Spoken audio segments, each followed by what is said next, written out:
Welcome back to everyone. In this video I will guide you how to fix invalid destination address on Motorola G37 power. Let's start the video if you want to fix this problem. So first of all, restart device. Just click and hold side power button and volume up button. Click on this restart icon. After click on this restart icon, you will see phone is restart. After restarting, enter phone pin. You will see your problem is solved. But if it doesn't fix this problem, go to app library. Here click on settings app.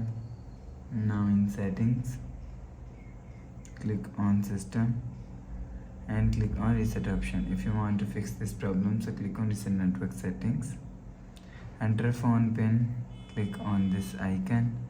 You will see your problem is solved. But if it doesn't fix this problem, go to app library. Here click on settings app. Now in setting, scroll down and click on system and update. You will check your software update is latest. If it not latest, update your software latest.